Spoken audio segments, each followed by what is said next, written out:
Hello everyone and welcome back to the City of Thieves. When we last left off, we just began our adventure and we left the village of Silverton, or town of Silverton, with our brand new sword and 30 gold pieces, and we set off towards Port Blacksand. The walk to Port Blacksand takes us west some 50 miles across plains and over hills, fortunately without any harmful encounters. Eventually, we reach the coast and see the high wall surrounding Port Blacksand and the cluster of buildings projecting into the sea like an ugly black mark. Ships lie anchored in the harbor and smoke rises gently from chimneys. It looks peaceful enough, and it is only when the wind changes that we smell the decay in the breeze to remind us of the evil nature of this notorious place. Following the dusty road north along the coast to the city gates, we begin to notice fearful warnings: skulls on wooden spikes, starving men in iron cages suspended from the city wall, and black flags everywhere. As we approach the main gate, a chill runs down our spine, and we instinctively grip the hilt of our brand new broadsword for reassurance. At the gate, we are confronted by a tall guard wearing a black chainmail coat and iron helmet. Alright, this is the first piece of illustration for us today. And yeah, that's a black helmet, and this guy looks pretty formidable. I really don't want to start out our adventure by, forcing our way through such opposition, so let's try to sneak into the town if we can do so. Right, and also in the background we can see some scenes from the city itself, so it looks interesting at the very least. Alright, he steps forwards, barring the way with his spike, saying, "Who would enter Port Blacksand uninvited? State the nature of your business, or go back the way you came." So how will we respond? We have a few options. We could tell him straight out that we wish to be taken to Nicodemus, which is a really bad idea, as Nicodemus is stated to be a character of good alignment in this city of evil. I'm pretty sure the others hate him. Probably they cannot harm him. I mean, he's a powerful wizard and all, but it's still not advisable to advertise that we are in league with him. We could attack the guy quickly with our sword. As I've said, let's try to avoid that. So there is only one option left for us. Let's tell him we wish to sell some stolen booty. Good idea. It should sit well with these evildoers. We tell the guard that we wish to sell some silver chalices that we stole from a tavern in Silverton, and that we will pay him a gold piece for his advice as to where to go for the best price. The guard looks at us suspiciously, saying, "Let me have a look at these chalices in your backpack before I admit you." Alright, obviously we don't have any chalices, so we are not even given the option to show him. So we have three options. We could still attack him, bad idea. We could run past the guard and into the main street. That's not a necessarily bad idea. I guess we should depend on our luck for this, or whatever. But we also have another option. We could tell him that we know the chalices are cursed and should only be examined by a mage. That should work out, or at least that doesn't sound that suspicious, so let's go with this one. The guard frowns and says, "A likely story, I'm sure. But I suppose you are just the same as the rest inside the city. You may enter at your own peril, or buy my advice for 3 gold pieces." And if you recall, he was wearing a full helmet. I don't know how we see that he frowned. Whatever. Maybe he erased his visor or something.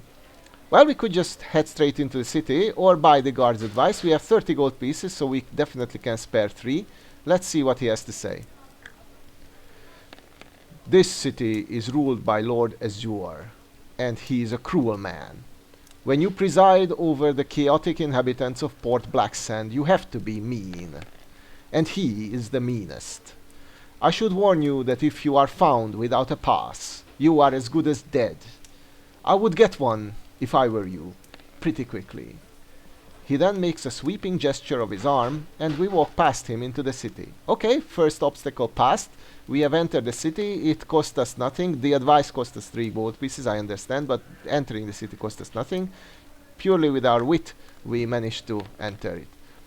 And one thing that's, you know, common for all the fighting fantasy adventures, but it's not, again, not stated directly here, is that we entered again from the south, so we're on the kind of the southern edge of the city.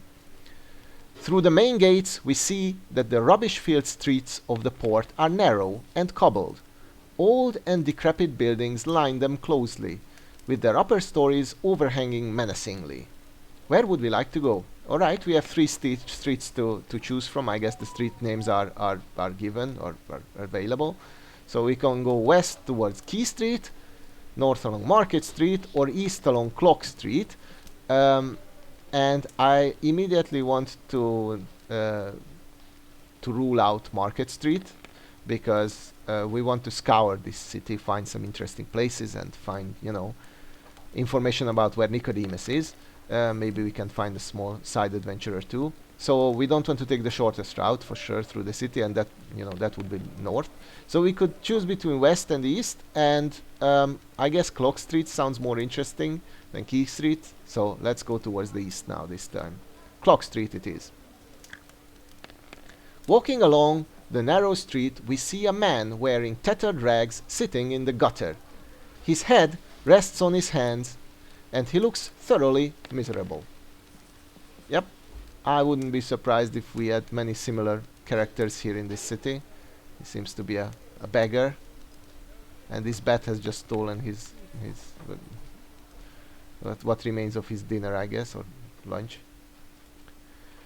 We could just ignore him, obviously, but we could also try to talk to him. Let's see what happens if we do so. Maybe we can give him a bit of money or something. As we approach the man, he suddenly springs up and screams at the top of his voice. He produces a dagger from his ragged clothing and leaps at us. His wild eyes belong to a man insane or possessed. Okay, so I guess we have to fight this madman. And he is thoroughly pathetic, just as we can expect a beggar with a dagger to be. 5 skill and 5 stamina points won't work out for him, and as I say this, he lands his first blow and hits us because we rolled double ones, amazingly. But this fight should still be an easier pushover, so let's quickly get rid of him.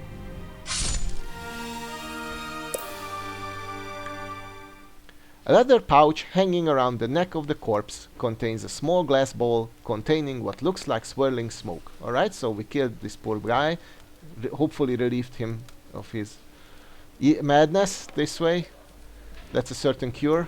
And we found a little glass bowl. We could take it or leave it, or we could smash the bowl on the ground, and this swirling smoke must be something magical inside. So let's smash the bowl, see if we unleash an enemy or some evil creature or maybe something good.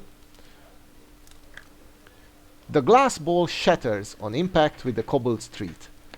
On contact with the air, the smoke turns a golden color and begins to take the shape of a winged helmet. The helmet solidifies and rests on the street, sparkling in the sunlight. It is the most magnificent helmet we have ever seen. Alright, so obviously it is magical. I'm pretty sure it's cursed, but you know, what the hey, let's put it on our head. I don't think it will kill us outright, so let's see what it does. Maybe it will harm us a bit. The helmet fits us on our head perfectly, as though it had been specifically made for us. It has magical properties also, and will allow us to add 1 skill point. We also gain 1 luck point and set off east again along Clock Street. Alright, I don't know how we could have lost luck points so far. I guess probably if we had battled the gatekeeper, the gate guard. But anyway, we already have a winged helmet and a skill level of 11, which is awesome, which means that our skill attribute checks will be almost guaranteed. So far so good. For 2 stamina points, this was an absolutely awesome trade, so let's continue. The street makes a sudden left turn and continues north as far as we can see. However, we notice that round the corner the houses are much bigger, with doorways some 4 meters high. On the left side of the street, we notice that the door to one of the houses is open. Okay, I guess some huge creatures live here. Let's enter and let's see if we can be civil and talk to one of these creatures. We enter a large room with brown walls and a straw-covered floor. There is a musty smell hanging in the air, which reminds us of the dirty old cave trolls that live on the northern borders. And incidentally, this can very easily be the abode of a troll.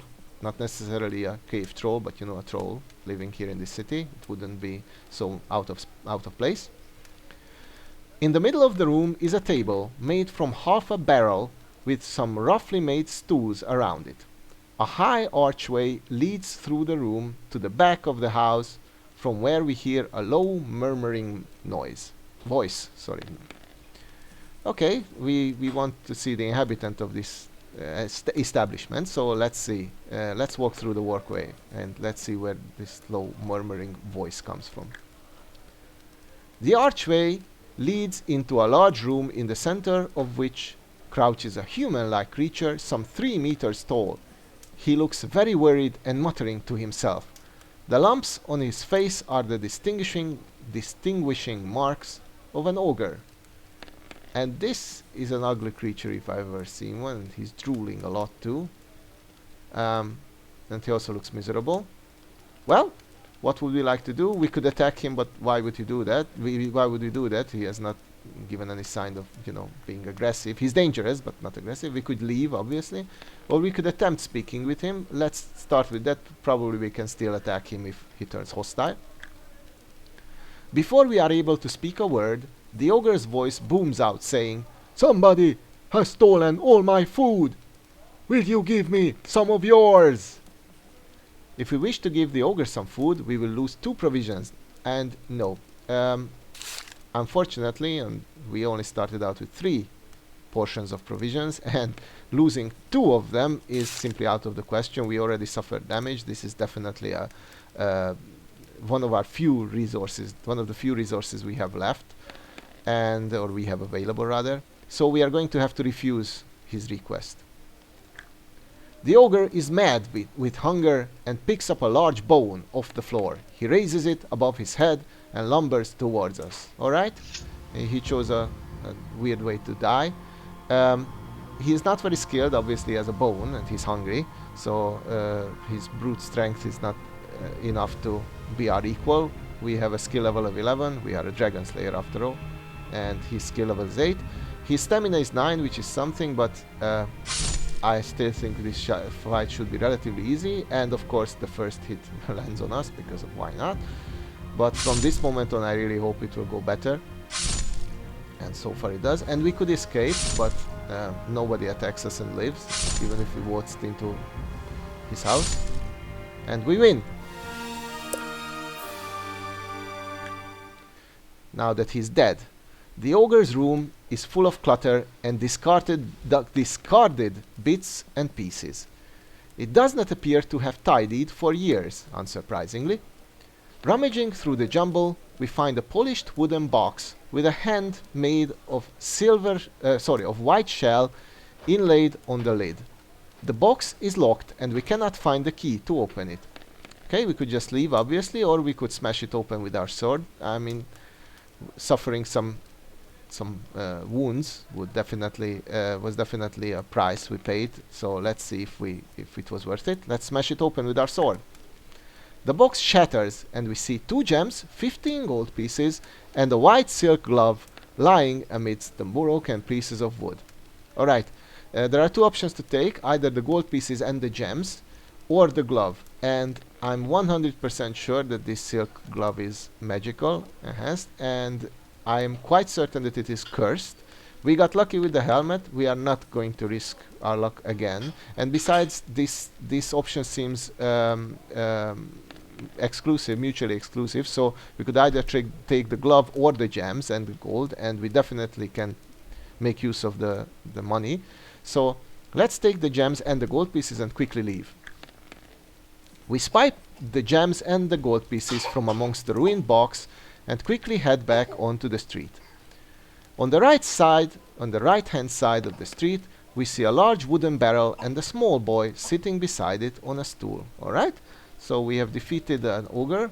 We have obtained some currency, I guess. We are getting richer by the moment.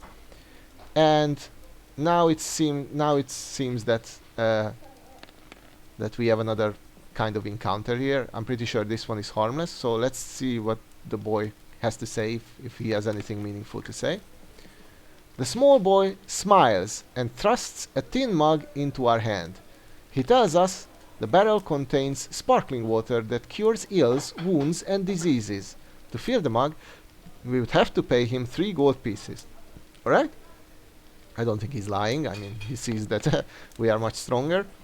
And we definitely can lose 3 gold pieces. If we can regain our stamina, that would be worth it. So let's drink the water and see what effect it has. The sparkling water is refreshing, but not as medicinal as the boy claimed it to be. We gain 1 stamina point.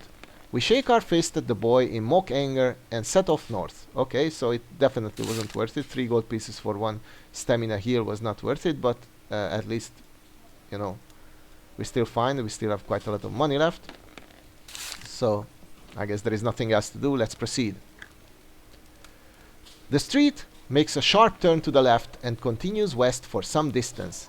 Turning the corner, we are suddenly jumped on by 3 short, stocky assailants who were hiding down an alley. 2 grab our legs and 1 tries to knock us out with a cudgel. Alright, so these are probably gnomes or dwarves or something, and we are under attack. And since our luck is at maximum 12, we are guaranteed to succeed. And we do. So we are lucky. Let's see how we get out of this sticky situation. We manage to duck to avoid the blow. As the cudgel swings through the air above our head, we punch the dwarf holding it. He lets out a scream and drops the cudgel. Feeling his bleeding nose and seeing the blood on his hand, he screams again and runs off down the alley. The other 2 dwarves holding our legs realize that we are not an easy victim and run off after their fellow robber. Alright, so we got out. That was easy and harmless. Now we have 2 options. We could chase them down, which sounds like a good idea. We could, you know, exact some revenge on them, but they just came from this alley. This is an alley. They know the place. I'm pretty sure that they have traps or friends at the very least.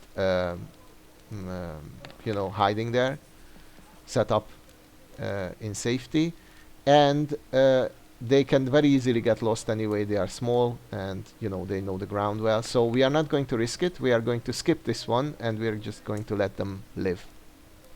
Let's set off west again. On the left side of the street is a flower shop. The window is filled with exotic and colorful flowers. Alright, sounds interesting. Now that we have survived the dwarven attack and not lost anything there really, let's enter the shop. Let's see if this encounter turns out to be better. Inside the shop, an old woman is busily watering the flowers and plants. She looks up and smiles, saying, "Good afternoon. My name is Mrs. Pipe. Can I interest you in one of my special flowers?" Of course, we could leave, obviously, but refuse politely and leave, but it doesn't cost anything to see what she has to offer, so let's do so. She explains that she has just picked one of her golden flowers. There are 10 golden petals on the flower, and we are told that if we dipped them in dog's blood, each petal picked and thrown on the ground will change into a gold piece. Mrs. Pipe asks for any magic item, a piece of armor or food, 2 portions of our provisions in exchange for the golden flower.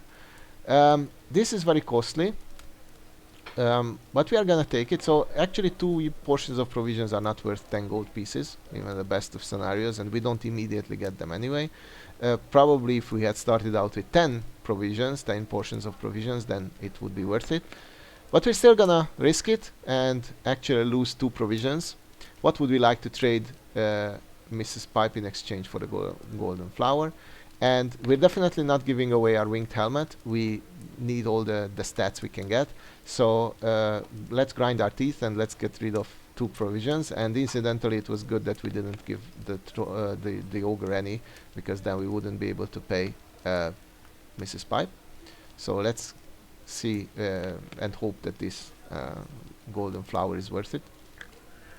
Mrs. Pipe hands us the golden flower, thanks us for our custom, and bids us farewell. We leave the shop and head west. And once again, I don't think it was worth it, but it's something that, you know, something extra, something we did at least, and something harmless, hopefully. There is another shop on the left side of the street. An iron grill over the window prevents us from seeing what kind of shop it is.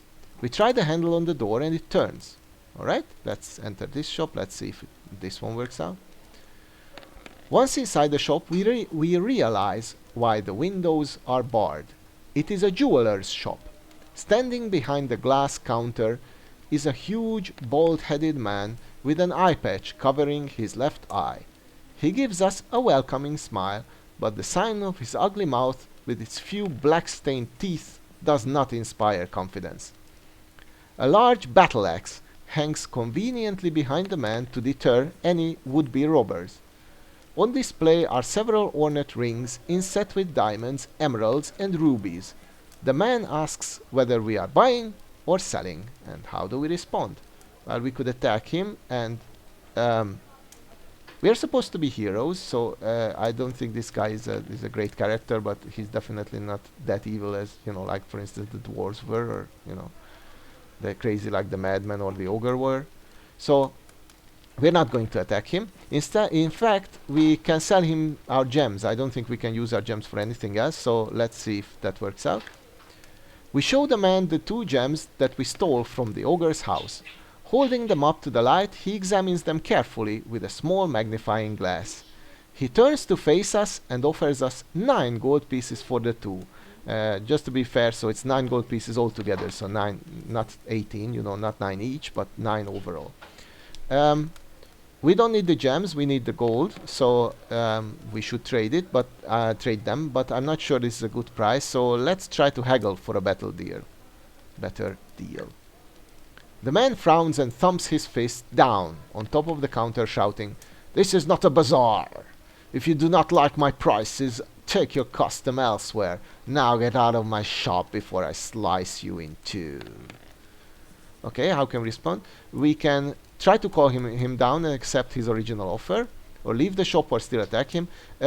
Well, we still want to, you know, trade with him, so let's accept the original offer. 9 gold pieces are worth more than 2 gems, so I guess you know, he also has to make a living, so let's take the money. We hand over the gems and the man gives us 9 gold pieces in return. He stores the gems carefully under the counter. Alright, so I guess he calmed down immediately upon seeing that we are compliant. Now we can leave, or we can inquire about the price of his rings, so let's do that. Let's see. We don't need to buy anything necessarily, but let's see what he has to offer. The man leans on the counter and tells us that a ring of invisibility costs 10 gold pieces, a ring of fire costs 8 gold pieces, and a ring of ice costs 7 gold pieces. We can purchase any one of these, or just leave. And let's see. I don't want to buy a ring of ice. It sounds the least useful, or like relatively useless, so scratch that off the list. The other 2 both sound interesting. Ring of invisibility or ring of fire. The ring of invisibility is quite pricey. I understand it's worth it, so not judging or anything, just saying that it's worth more than the 2 gems we sold him. But the ring of fire also sounds good, and it is actually cheaper. It only costs 8 gold pieces, and if we buy that, then we traded our 2 gems for a ring of fire and a gold piece, and that sounds like a fairly good trade, so I'm going to go with that one. So 1 ring of fire, please. We hand over 8 gold pieces that he just gave us literally a moment ago, and receive a ring of fire in exchange. Bidding the man farewell, we slip the ring on our finger and leave the shop to head west. Alright, now it seems like we have a ring of fire and a golden flower as well, and we still have 37 gold pieces, so I say we are fairly okay. Let's see where the path takes us now. This street so far has been pretty generous with us. We arrive at a four-way junction in the street. The street continuing west changes its name to Key Street, and the street running north is called Market Street. Looking north, we see a crowd of people walking up the street, cheering loudly and waving their arms in the air. We decide to follow them. Alright? So I guess what happened is that, you know, the Key Street was the other option we could have had, and the Market Street as well. So I guess we took a loop. We went to the east, then to the north, then to the west, and we ended up just north of the gate on Market Street, back to Market Street. And I guess Key Street runs the same course, only in the west as well, so it's like a U-shaped street. And for some reason we cannot explore them any further, unfortunately, so we decided to go north, which is fine, which is probably where our quest leads, so that's okay. I would have liked more adventures, but what the hey. Yep, we're all good. 21 stamina points and 11 luck points. Everything's fine so far. So I guess we should see what this commotion is about, but that's going to have to wait until next time, because I'm going to make the cut of the video right here. I thank you all for watching, and I hope to see you next time. Bye bye.